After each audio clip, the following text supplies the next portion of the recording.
할렐루야를 환영하겠습니다. 우리 좌우에 계신 분에게 서로 인사하십시다. 오늘도 주 안에서 승리하십시다.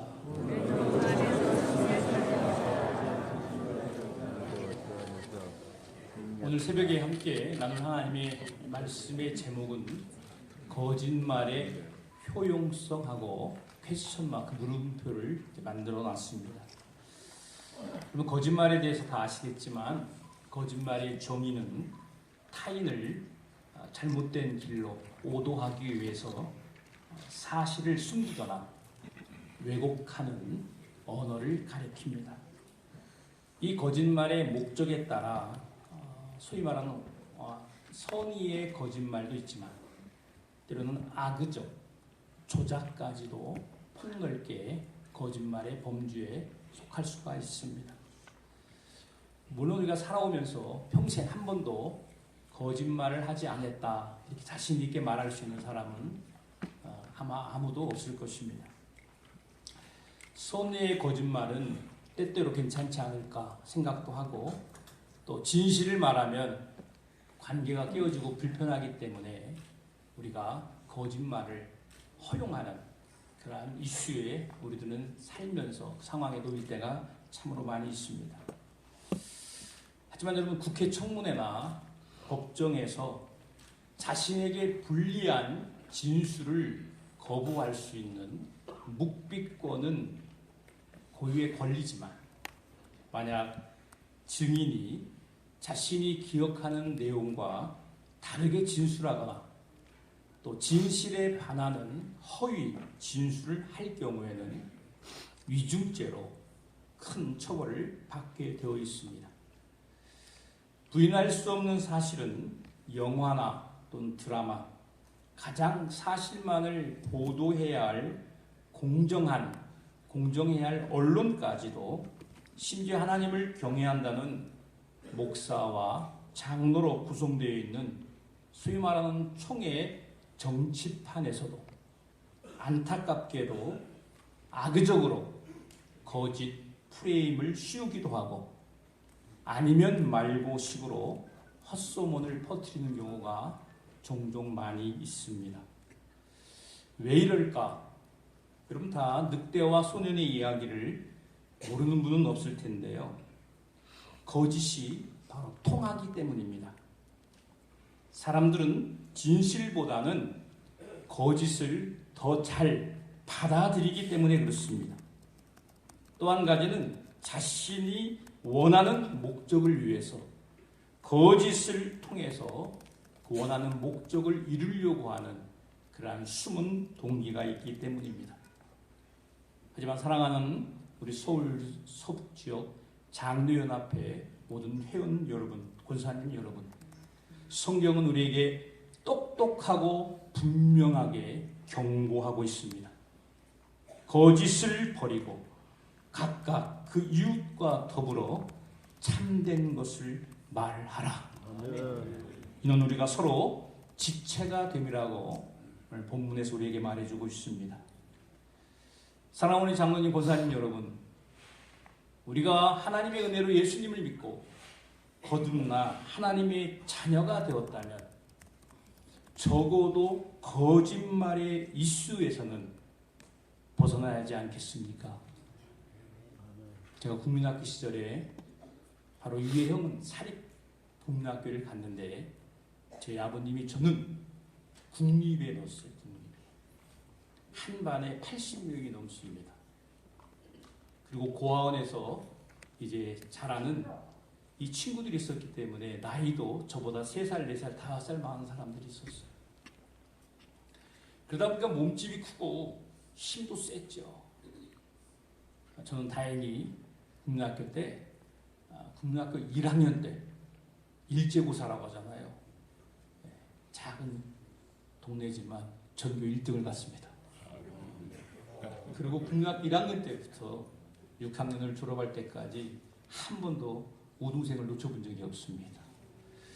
제가 학교 다닐 때는 왜 그런지 몰라도 이제 평균 95점이 넘으면 최우수라고 하는 이 편말을 붙여줬고요. 90점 넘으면 우수를 붙여놨습니다. 그러니까 6년 내내 어릴 적 이야기입니다. 최고수를 항상 달고 다녔어요. 그런데 이제 저희 반이 가장 힘이 센 사람들이 많이 있었습니다. 그래서 뭐 하냐면 아이들이 가게에 들어가서 물건을 사게 합니다. 그리고 힘 있는 애들이 훔쳐서 나옵니다. 그리고 이렇게 자동차가 있을 때 라디오를 잘 듣기 위해서 안테나를 올리지 않습니까? 안테나를 끊고 그걸 가지고 선생님에게 갖다 줍니다. 이걸로 아이들을 가르칠 때 칠판을 가리키라. 근데 한 번은 제가 그걸 가지고 있으니까 저희 아버지가 물어보는 거예요. 이거 어디서 났냐? 그 솔직하게 말함으로 말미암아 어떤 일이 벌어졌느냐? 국민학교에 그 저랑 친했던 우리 반 아이들이 저를 죽인다는 거예요.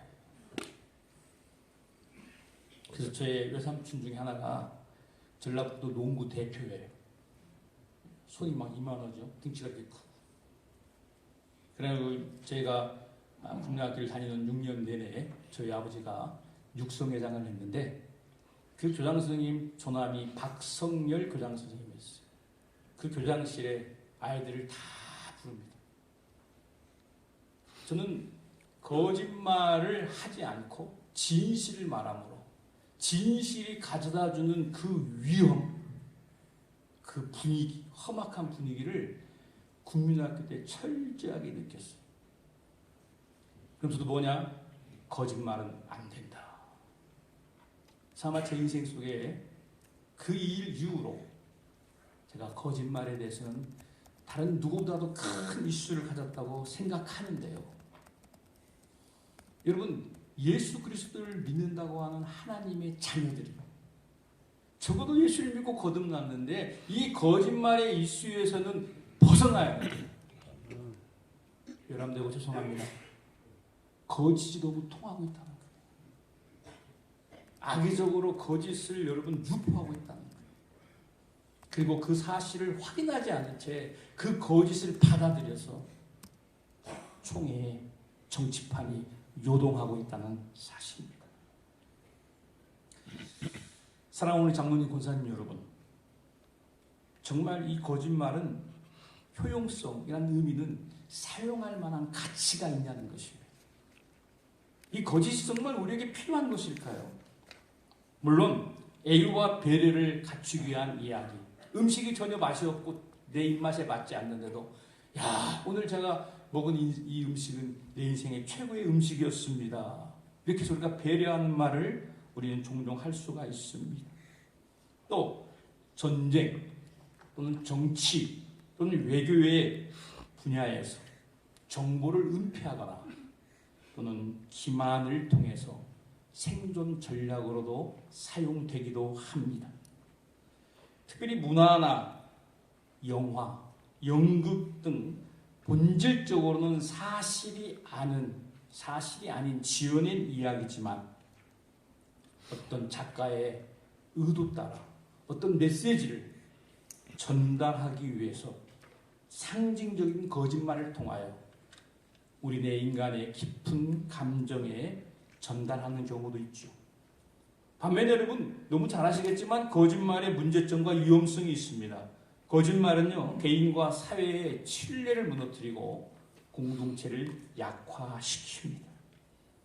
자주 거짓말을 하다 보면 자기 자신도 거짓말을 하는 것을 몰라서 죄책감이 사라지고 양심의 경계마저도 허물어질 수 있습니다. 급기야 이 거짓말은 아주 친밀하고 중요한 관계인 가족이나 또는 친구나 교우까지도 또 교회까지도 더 나아가서 총회까지도 이 거짓말을 근본적인 배신감을 통해서 관계를 파괴할 수 있다는 것입니다. 심리학에서는요, 왜 거짓말을 할까? 자기 방어 기제로 사용한다는 것입니다. 자기 이미지 관리를 위해서, 자기의 추한 모습을 가리기 위해서. 그러나 이 거짓말을 장기적으로 사용할 때는요, 오히려 더 스트레스가 증가하고 불안하고 자기 정체성의 혼란에 빠지기도 한다는 것입니다. 철학적으로도요, 이 거짓말에 대해서는 상반된 이론이 있습니다. 여러분 잘 아시는 들어보신 벤담이라는 사람이 있는데요. 이 사람은 최대 다수의 최대 행복인 공리주의를 주장한 사람입니다. 결과가 긍정적이면 거짓도 정당하다고 외쳤습니다. 그래서 옳고 그름을 오늘 그것이 옳은 게 아니라 더 중요한 것은 다수의 쾌락과 행복을 얻을 수만 있다면 거짓말할 수 있다는 거예요. 하지만 임마누엘 칸트는 그렇게 말하지 않았습니다. 도덕은 결과가 아니라 의무에 따른 행동이다. 그러기에 결과에 상관없이 거짓말은 도덕적으로 윤리적으로 잘못되었다고 했습니다. 여러분, 우리가 우리의 삶의 가장 지표로 기준으로 여기는 성경은 우리에게 뭐라고 말하고 있습니까? 성경은요, 이런 상반된 이론을 포용하고 있지 않습니다. 거짓말에 대한 유권 해석을 허용하지 않고 있습니다. 성경은 뭐라고 말하고 있냐면요, 거짓말을 따라합시다. 죄로 규정합니다. 출애굽기 20장 16절에도요, 내 이웃에 대해서 거짓 증거하지 말라. 여러분, 거짓말의 본질이 뭘까요? 바로 요한복음 8장 44절에 나오죠.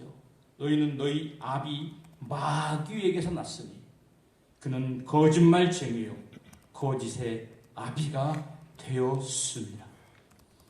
사도행전 3장 1절에 보면요, 하와와 아담을 무너뜨리기 위해서 뱀이 등장하지.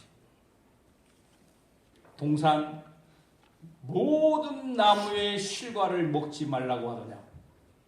분명히 각종 나무의 실과를 먹을 수 있지만 선악을 알게 하는 나무는 먹지 말라고 했는데 악의적인 조작입니다. 모든 나무를 먹지 말라고 하더냐. 창세기 2장 17절에는 만약 선악을 알게 하는 나무를 먹으면 뭐라고 기록되어 있습니까? 한번 따라합시다. 정령 죽으리라. 근데 창세기 3장 4절에는 뱀이 뭐라고 말하냐면 결코, 따라합시다. 결코 죽지 아니하리라. 하나님의 말씀을요, 오늘 왜곡시키고 있어요. 그로 인해 여러분, 우리 인류가 얼마나 많은 피해와 타락의 길을 걷고 있습니까? 예수 그리스도를 통하여 완성되는 계시록 22장 15절에 가보면요, 거룩한 성이 등장하는데요, 이런 말이 15절 끝부분에 기록되어 있습니다. 크게 한번 따라합시다. 거짓말을 지어내는 자는 다 성 밖에 있으리라. 거짓으로 시작되어 인류가 타락했는데요, 예수 그리스도의 구속과 예수 그리스도의 재림을 통해서 이 모든 잘못된 것들이 다시 정상으로 돌아가는데, 거짓말을 지어내는 자는 성 밖에 있으리라. 여러분, 거짓말은요, 단순한 말의 문제가 아닙니다. 정체성의 문제, 소속의 문제예요. 거짓은요, 마귀의 속성이지 하나님의 성품이 아닌 것입니다. 하나님은 진리 하나님인 것을 믿으십니까? 그럼 이렇게 반문할 수가 있어요. 여호수아 1장에 나오는 여리고성이 무너질 때 기생 라합이 정탐꾼 2명을 숨겨주는데, 오늘 그 정탐꾼을 잡으러 온 사람들에게 저 멀리 갔으니까 빨리 쫓아가면 그 사람들을 만날 수 있을 거라고 하는 거짓의 증언이 나옵니다. 신학적으로 많은 논쟁이 있는 대목인데요, 하나님의 뜻을 이루기 위해서, 하나님의 구속을 이루기 위해서 거짓이라는 도구가 과연 사용될 수 있냐는 것입니다.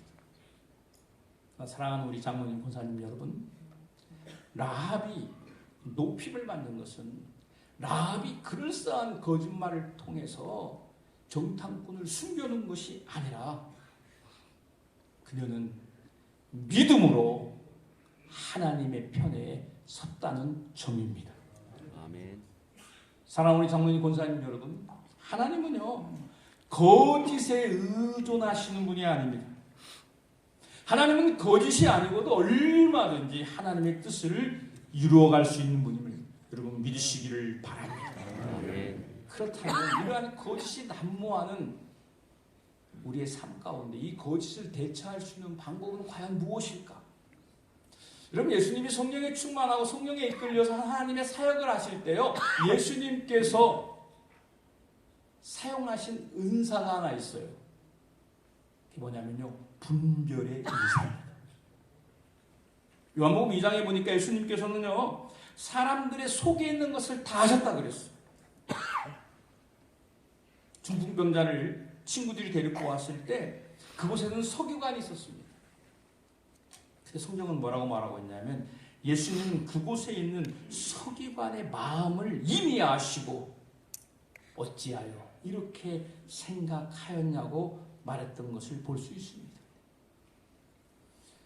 여러분, 진짜 수표가 있고 가짜 수표가 있는데요, 이 수표를 감별하는 사람들이 하루 종일 하는 일이 있답니다. 여러분, 유조수표는 갈수록 더 진화되고 진짜보다 더 진짜처럼 되는데 어떻게 이 가짜 유조수표를 분별해낼 수가 있겠습니까? 그건 바로요, 매일 수시간을 진짜 수표만 바라본다는 것입니다. 진화된 가짜 수표를 보면요, 진짜까지도 이제는 잃어버린다는 거예요. 그래서 뭐만을 본다고요? 진짜 수표만을. 그렇습니다, 여러분. 예수님처럼 우리가 분별의 은사를 사용해야 하는데 어떻게 할 수 있을까? 성경에 보니까 두 사람의 공통점이 있어요. 하나는 사마리아 여인, 하나는 삭개오입니다. 이 삭개오, 이 사마리아 여인은 그렇게 사람들에게 인정받지 못하는 그룹의 사람들이었어요. 근데 예수님을 만난 다음에 두 가지 큰 공통적인 특징이 나오는데, 한 가지는 뭐냐? 오늘 사마리아 여인과 삭개오의 마음속에 이 세상이 줄 수 없는 큰 기쁨과 즐거움이 샘솟듯 마음에서 우러나왔다는 것입니다. 또 하나는 뭐냐면요, 예수 그리스도를 만난 삭개오와 사마리아 여인은 그 주변에 있는 동네 사람들에게 예수에 대한 이야기를 전하면서 사람들과 예수 그리스도를 통한 좋은 유대관계, 교제와 이러한 펠로십을 이루어가고 있었다는 사실입니다. 사랑하는 여러분, 사실 인간이 살아가면서 모든 문제의 원인은 어디에 있느냐? 바로 관계에 있습니다. 여러분, 교회가 뭐 어떤 곳입니까? 예수 그리스도 하나님이 없이는 불편하고 끼어진 관계가 그리스도를 통하여 관계가 회복되는 것이 교회 아닙니까? 믿으시면 크게 아멘. 그럼 총회는 어떤 곳입니까? 그런 교회가 교회의 본질로서 관계를 맺어 피스메이커, 화목해하는 직책, 화목해하는 사역을 통하여서 여러분 수많은 사람들을 하나님 앞에 인도할 뿐만 아니라 주 안에 이미 와 있는 자들이 좋은 관계를 통하여서 더욱더 하나님을 드러내고 증언하고 나타내는 그러한 곳이 되도록 지원해주고 도와주고 이끌어야 주는 것이 총회 아닙니까? 만약 그런 역할을 하지 못한다면 여러분, 수많은 교회의 분쟁들, 사실은 아무것도 아닌데 그 분쟁을 키워서 더 큰 불구덩이 속으로 이끄는 이 문제들을 어떻게 여러분 해결할 수가 있겠습니까? 여러분, 세상 정치와 총회 정치의 가장 큰 차이점이 뭐가 되어야 합니까? 최소한 거짓말을 통해서, 거짓 이슈를 통해서 갈라치기는 하지 않아야 하는 거예요. 그런 일들이 비일비재하다는 것입니다. 거짓을 통해서. 이제 결론을 맺으려고 합니다. 진실은요, 손해볼 수 있습니다. 진실은요, 수많은 오해를 받을 수도 있습니다. 그런데 거짓이 아닌 진실만이 생명을 낳을 수가 있습니다. 예수님은요, 불편한 진실을 외면하지 않으셨습니다. 진실을 말하다가 그분은 미움을 당하셨고요, 거짓 고발로 십자가에 달리셨습니다. 하지만 그 진실이 결국 저 여러분 모두를 구원하는 생명의 주가 된 것을 우리는 믿습니다. 누가복음 12장 2절에 성경은 분명히 말하죠. 어두운 데서 한 것이 드러나지 않을 것이 없으며 숨긴 것이 알려지지 않을 일이 없느니라. 거짓말은 때로 관계 유지를 돕거나 위기 회피의 효용이 될 수 있고 자기가 원하는 소정의 목적을 이룰 수는 있는지 모르지만 장기적으로는요, 신뢰와 공동체를 파괴하고 더 나아가 하나님의 자녀라고 하는 자기의 정체성마저도 여러분 병들게 할 수 있다는 사실입니다. 기독교적인 가치관, 도덕성, 사회적 책임을 고려할 때 우리는 거짓보다는 진실을 말하는 것이 더욱더 우리 자신과 공동체를 건강하게 만들 수 있습니다. 따라서 거짓은 효용은 있을지언정 크게 한번 따라합시다. 정당화되기는 어렵다. 여러분, 저는 우리 서울 서북 장로회 연합회뿐만이 아니라 오늘 교회와 우리의 총회가 진실을 말할 때 때로는 상처를 받을 수도 있지만 그 상처를 통해서 회복되고 그러기에 우리 공동체 안에서 진실을 말해도 안전하다 하는 이러한 의식이 가득 찬 공간이 되기를 바랍니다. 그리고 더 나아가 성숙하게 내가 진실의 소리를 들어서 정말로 아프지만 나에게 솔직하게 말해줘서 정말로 고맙다 손을 내미는 이러한 하나님이 기뻐하는 공동체가 되었으면 좋겠습니다. 이제 같이 한번 기도하시겠습니다. 그럼 눈을 한번 감아보시고요. 우리가 하나님께로 돌아가는 첫 스텝은 뭐냐면요, 회개하는 것입니다. 하나님은요, 힘 있는 사람을 통하여서, 하나님은요, 강압적인 사람을 통해서, 하나님은 하나님의 나라와 하나님의 선한 일들을 이루어가지 않으셨습니다. 무익하죠, 나약하죠, 허물이 많죠, 부족하죠. 그러나 우리의 연약함, 우리의 죄악됨, 우리의 부족함을 겸손히 하나님 앞에 고백하고 겸손히 하나님 앞에 나아갈 때 하나님이 그 사람을 용납하시고 사용하신 것 아니겠습니까? 우리에게 그러한 마음을 주시고, 세상은 여전히 거짓이 더 유리하다고 말하지만 오늘 우리는 진실한 자 그리스도 안에서 진실을 말함으로 서로를 세우고 자유로운 그러한 공동체가 되게 도와달라고.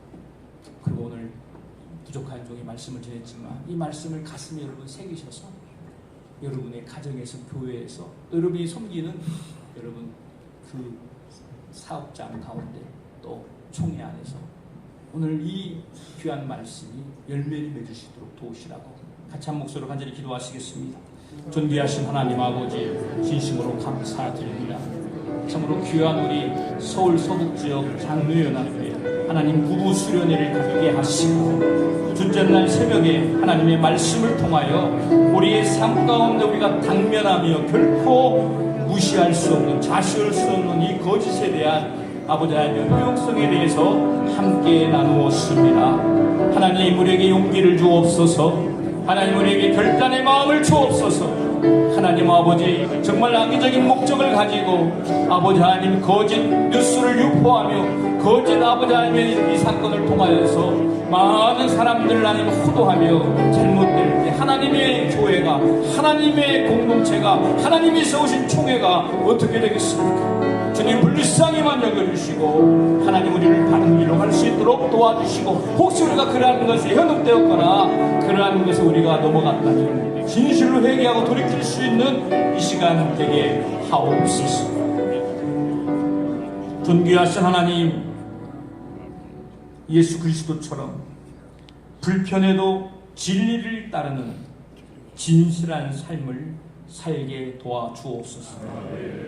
거짓의 유혹에서 벗어나 진리 안에서 참 자유를 누리며 진실을 말할 수 있는 용기와 담대함을 허락하여 주옵소서. 감추거나 숨긴 것이 있다면 성령의 도우심으로 회복과 고백이 일어나게 하옵소서. 서울 서북지역 장로연합회가 서로의 진실을 받아주는 은혜의 공동체가 되게 하여 주옵소서. 특별히 우리 총회가 진실 위에 세워지는 신뢰의 공동체가 되어서 하나님을 나타내고 하나님의 선한 일에 더욱 쓰임받는 큰 역할을 감당하게 하옵소서. 존귀하신 예수님의 이름으로 기도하옵나이다. 아멘.